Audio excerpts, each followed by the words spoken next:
Reverend Raymont Anderson. And in some ways, he needs no introduction here. He has been a good and wonderful friend to this Celebration Center.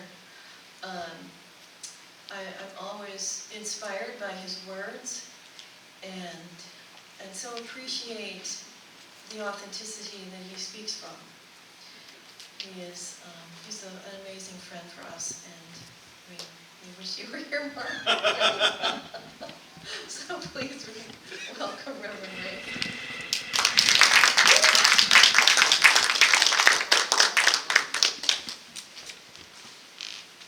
So how is everyone today? Great.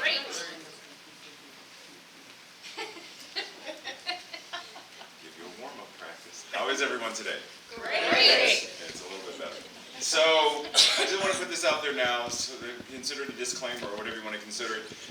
You know, sometimes you get a talk, a message that, you know, inspires you, and then sometimes you get one that, you know, you leave here and you get some information, and that's not what today's going to be. Today's going to be one of those ones where if I do my job correctly, you walk out of here with more questions than answers. You walk out of here with more things to contemplate and consider than feeling comfortable and safe and stuff. So, there you go, Terry. Uh-oh.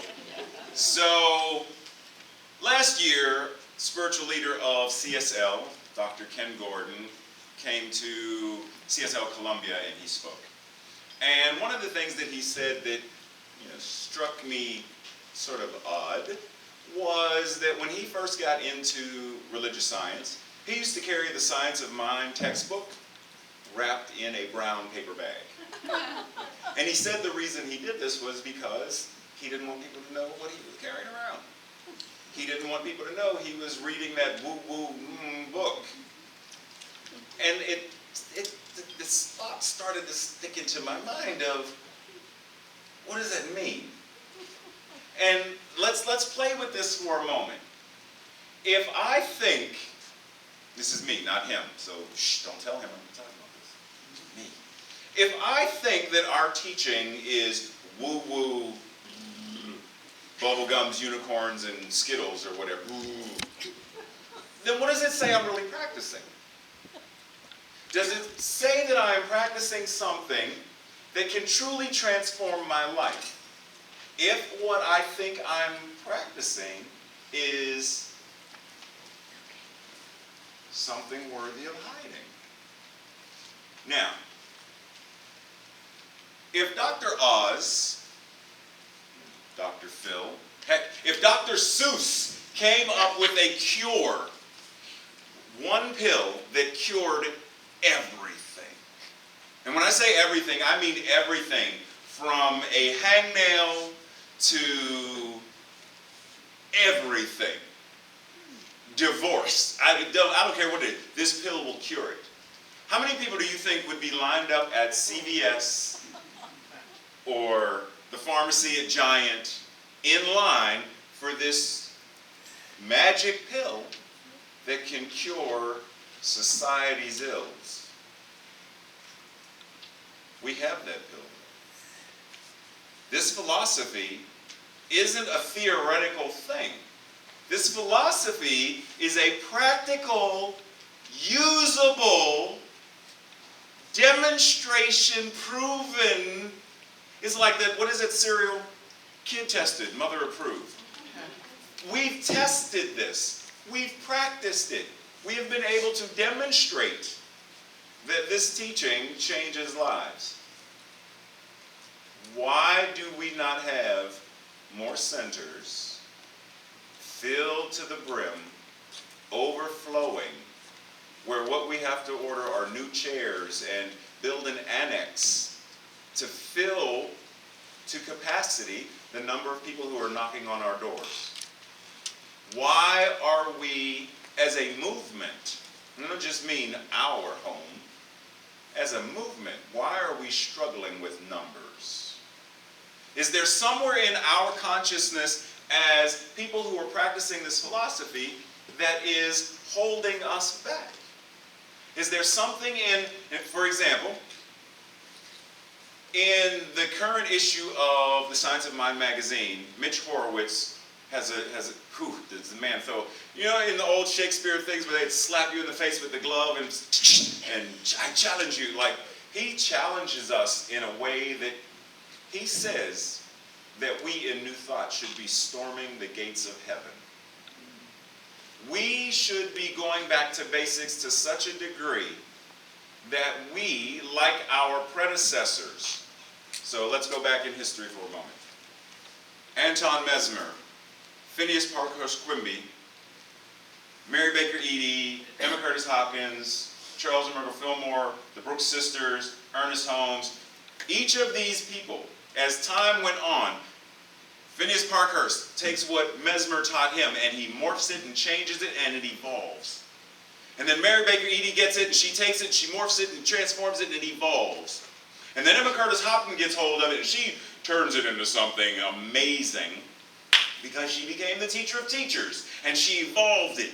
And then each of her students, the Fillmores who created Unity, take it and it evolves. The Brooks sisters, divine science, and they take it and it evolves. And Ernest Holmes takes it and religious science and it evolves. Are we still evolving though?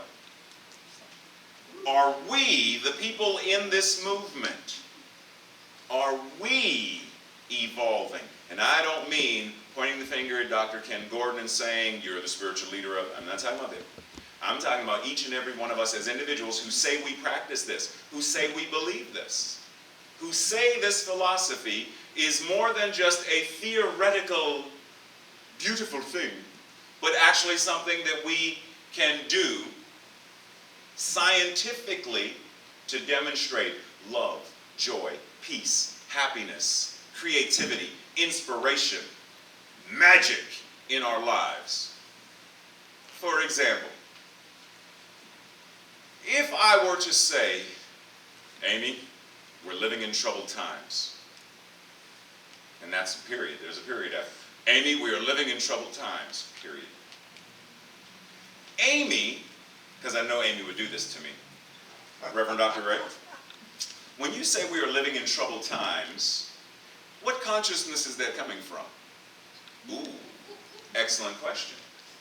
Because if I say that I believe this philosophy at a practical level, then the moment I say we are living in troubled times, what did we just hear? What did Tammy just read about the power of our thoughts?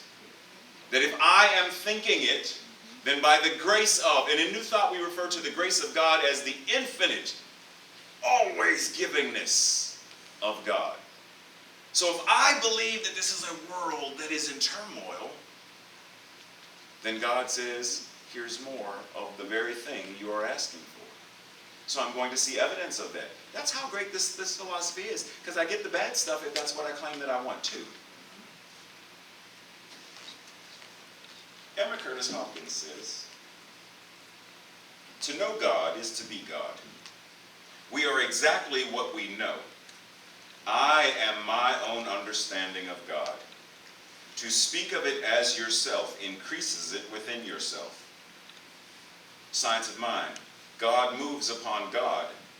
This is the starting point of creation. Every time one conceives an idea, it is God expressing itself. Not sometimes, every time. Every time we are thinking whatever we are thinking, we are creating more of what it is that we are thinking. So the challenge is, because life is, there are going to be invitations. There are going to be invitations that are going to challenge us. But do we see the problem as a problem, or do we see the problem the way an Einstein would see a problem? As a challenge, as an opportunity to undo the problem. Because see, many of us see problems, and we see problems as obstacles. How many in this room love trigonometry? You would, Ed, you would. You would. Of course you would. Other than the couple of people that raise their hands. Don't go out to lunch with him, Diane Lickers. Other than those anomalies, the vast majority of us, if given a trigonometry problem, would not smile about it. Those folks would be like, yes. I'm ready. And that's how we should be looking at every problem life gives us. Look at it as an opportunity to demonstrate what we know truth to be. Because what does this philosophy teach? Nothing needs to be healed. So if nothing needs to be healed, and what we say is, what needs to be, finish it? There is nothing that needs to be healed, only Truth to be revealed. truth to be revealed. Therefore, the problem, the fact that there is a mathematical problem, implies there is already an answer, or there would be no problem. So if you have A divided by the symbol of, and divided by, and put a triangle in there, and whatever it is you're putting in there, because they don't understand that. You put a 2 in a letter, and then you put a geometric sign. I don't know what that means, but that's them. The fact that you have a problem says the answer has to be there. Anybody see the movie Hidden Figures or know the story of the women of Hidden Figures? Excellent movie. And the challenge is they had to change and transform the very consciousness of how they were looking at the problem to be able to realize the answer was already there. How many things in our lives is the answer already there, but we are so focused on the problem, we are so focused on the negative sign between the parentheses that we can't see what comes after the equal. How many times are we so focused on the problem that the news, or the problem that the media, or the problem that the whoever, family, whatever, the doctor, how many times are we so focused on the problem that we are now walking in disgrace rather than grace? Because see, that amazing grace thing happens both ways. Amazing grace and amazing disgrace. Because when we have grace, there is a way to walk gracefully. And that means you are letting the infinite power of whatever that is to move through you. And that is how you move gracefully. Because if you are a dancer is going to move gracefully. Not like that, but gracefully. That was my impersonation of it. Let me alone. You're going to move gracefully. More or less. More or less. Someone who practices martial arts. There's a saying, it's a samurai maxim, that the person who has achieved mastery of an art reveals it in their every action. So I learned how to do this. And when I'm making coffee, you should be able to see the same level of mastery in how I make coffee. You should be able to see the exact same mastery of Baryshnikov when he's shopping at Giant. And just be able, there's something, look, I don't know what it is. I think he's a dancer. Something moves through us gracefully. And it is grace itself. Because see, the thing is, how many times have we said, God is all there is? It's all there is. So that means whatever we say that it is, what did Emma Curtis Hopkins say? To know it is to be it. And to speak of it as yourself increases it within yourself. So, every time you say, my memory is, what are you doing? You are speaking the counter, and ultimately what you're saying is, this thing that is showing up as God in me, as me, with me, through me, is not able to demonstrate this quality, this attribute, this skill.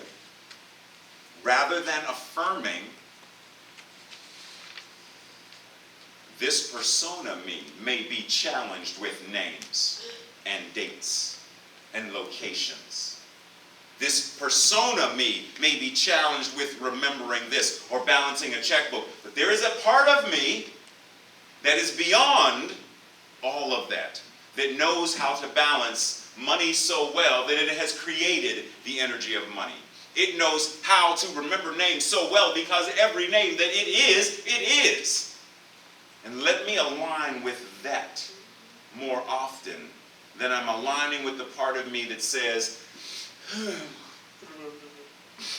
poor old miserable me, I once was lost, and I'm still lost right now. I once was blind.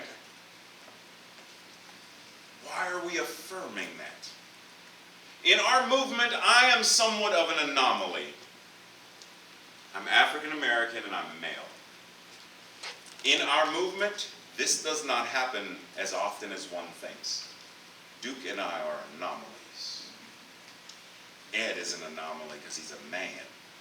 There are far fewer of us. If you were to count the number of practitioners, there are far more females who are white than anything else. But if we do not stand in this, I know that I know that I know, then when things happen, as they do, and we are challenged by the problems, as we can be, then we are going to stop, quit, give up, mumble, grumble, and complain about the very things that we would rather not show up. Because it's easy for me to say, nobody at home office understands me. They don't speak my language. There's nothing for people who come from my background. Yeah, I could do that all day long. And it's true. They don't. So what? If I know me well enough, then I should be walking my walk. And I should be walking my walk to the degree that when I see anything that shows up as a problem, I am using my mathematical, scientifically proven ability to take this teaching and work a problem out. So when I see racism divided by, added to, sexism over homophobia, divided by, and on and on and on. Sexism, racism, homophobia, Islamophobia, greed, scarcity, lack, disease, homelessness. All of these are problems that we say we are wrestling with. You know, the song Amazing Grace, remember the song? Anybody in here? Ha ha ha, history buffs. Anyone in here know the name of the gentleman who wrote the song? Last name Newton? John Newton. So John Newton, not going to go into too much of it. John Newton was a very interesting gentleman. Poet, Anglican minister at some point, but he ends up being on this slave ship. And at one time it was said that when he had a conversion, he saw how bad slavery was and wrote this song, Amazing Grace. I once was lost, but now I'm found. I understand now. That's a lie. He stayed on the slave ship until he stopped being on ships, period. So the song is not his conversion from. Now, the interesting thing is, he questioned it, though. Should we be treating these people like this? But he didn't do anything about it. So how many of us, knowing this philosophy, see things, hear things, or even say things ourselves that are furthering the consciousness that has created the problem in the first place? How many of us are riding on a ship called sexism, seeing how women are treated, and we keep on sailing? Knowing that we have a philosophy, a practical teaching. Holmes says, the thought is a mold. Conviction is the molten substance poured into the mold. One is not complete without the other. And many people make the mistake of using only one of these states of consciousness. Oh, let me give you this one too. We cannot escape the creative power of our thought, and there is no use in trying to do so. All we need to do is use the law from the right motive, and then we shall be made free. We have the teachings. We have hundreds of years of history to say that this is practical, usable, applicable, not simply theoretical. Because you wouldn't be here if it was just theoretical. So the fact that you are here says that somewhere you know there's something. I don't know it. Is that nutmeg? Is that cinnamon? You can't really you don't know for sure, but you got the taste in your mouth. So if we know, are we riding a ship called homophobia, transphobia, knowing how the people in the cargo deck are being treated, and yet we keep on sailing? Are we on a cargo ship called whatever, the political state of whatever, knowing that there are people back there, and we may even be cursing at the people back there as you, and you on whatever side of the aisle? Not realizing right now that whatever we are cursing, you have the power of life and death in your tongue. That which we say is aligned with what we think. And if what we are thinking is, damn you, then it is going through the consciousness that we are. And we cannot throw a boomerang that does not come back. So what are we truly doing?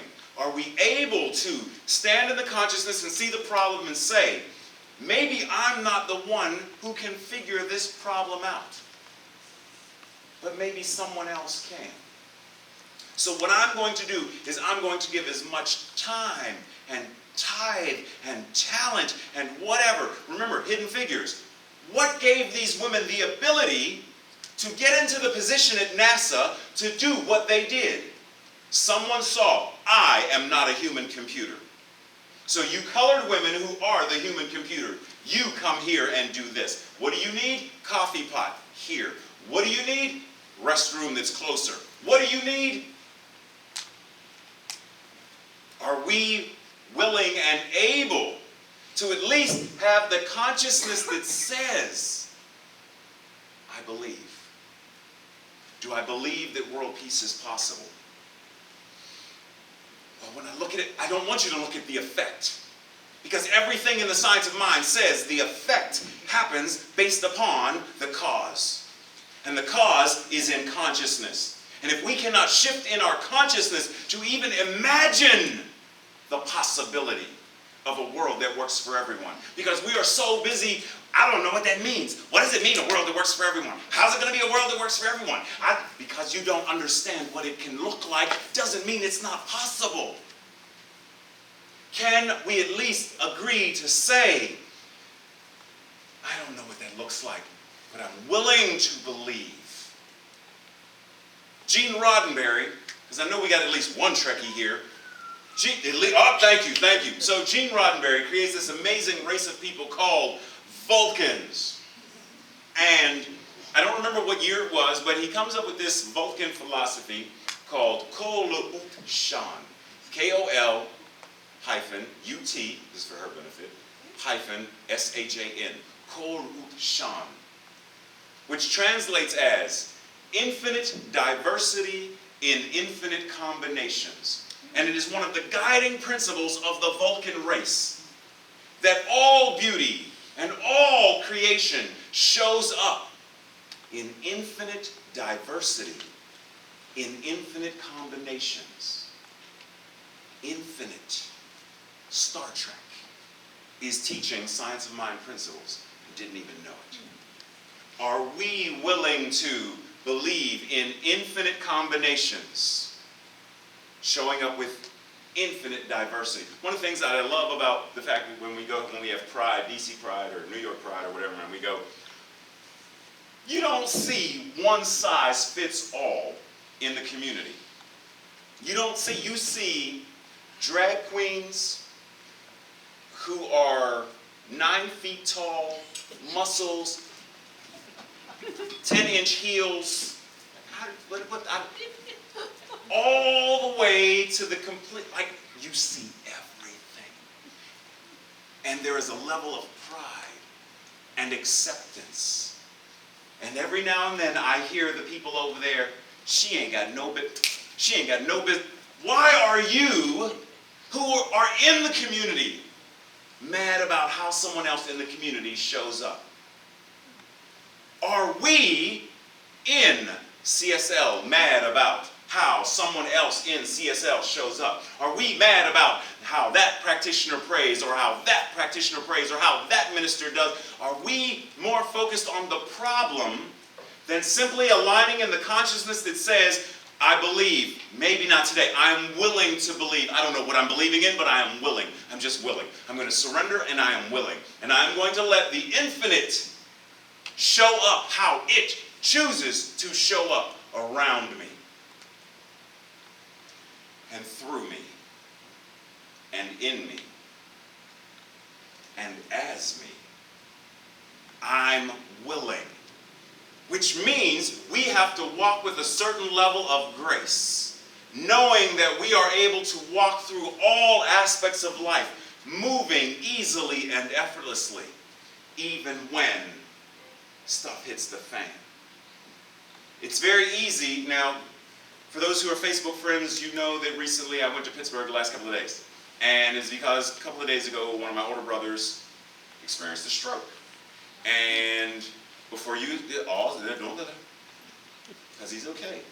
Had a difficult time speaking, searching for words, doing a lot of gesturing and stuff.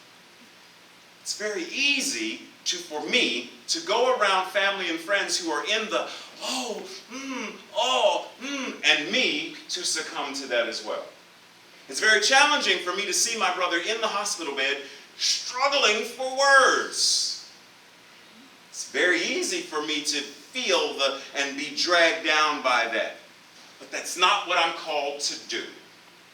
So if and when I catch myself doing that, pray. No. Knowing that there is only one power and one presence, that thing that we call God.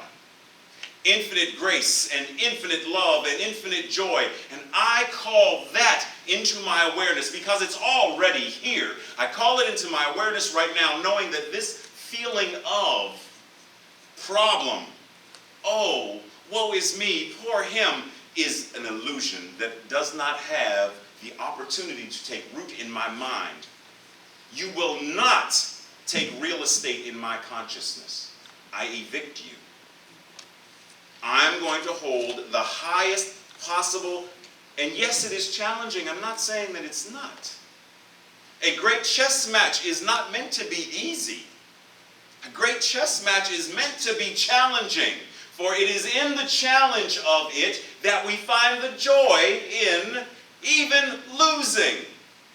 There's a great Cuba Gooding Jr. movie. I can't remember the name of the movie, but he's this gentleman who was in jail, got out of jail, starts a chess group, and teaches the young men and the young women in the inner city how to play chess. And one of the young men goes all the way up to a championship level, and he loses.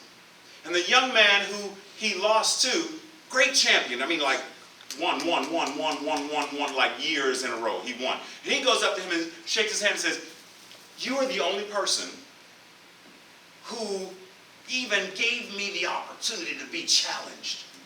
And even though you lost this match, you won." Are we willing to fail successfully? Are we willing to fail, meaning we know that failing is not an option? God cannot fail. And if God cannot fail, then we cannot fail. So nothing we do can truly be a failure unless we call it so. The moment we say, "I'm struggling, I'm sick, I can't," you are using the power of creation to make it so. Are we willing to walk in and with and as grace? No longer hiding our teaching in a brown paper bag, but wearing it in our eyes so that when people see it, they see. That when we speak, they hear in the vibration of our voice. And that when we touch, they feel it because they know. It's a feeling of "I'm home." But that's only if we stand in that and with that and as that. So the invitation, the challenge is, are you willing to go back to the basics, to challenge yourself, to find all the places in the garden of your consciousness where weeds are growing and get rid of them? And if there are weeds called dandelions and they are edible, then eat them and be nourished and grow stronger. But go back to that place in consciousness and find what is not serving and get rid of it. Let's treat.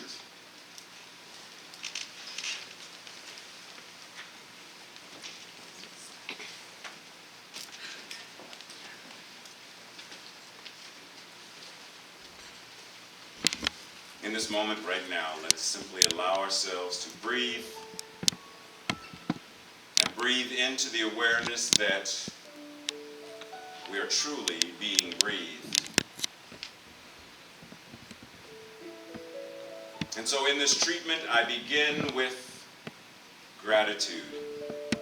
For I am truly grateful to know that this practice is usable, is practical, and is provable. I am grateful to know that the words that I speak are not the words of Raymont, but are the words of the universe itself, speaking about itself, through itself, and back unto itself. Grateful to know that love, joy, peace, happiness, power, and prosperity are ours right now. Knowing that what it says in the Bible, that it is our Father's great pleasure to give us the kingdom, I am grateful to know that this infinite power, this Father, Mother, God, this infinite divine spirit, this one mind is giving everything to each and every person. I'm grateful to know that health right here, right now is. I'm grateful to know that love right here, right now is. I'm grateful to know that power and prosperity, abundance and affluence are here, right now, in this breath. I'm grateful to know that every single one of us need not be healed, for in this power of the divine, we are healed already. We are whole, we are perfect, and we are complete. So I speak this word knowing that all is well.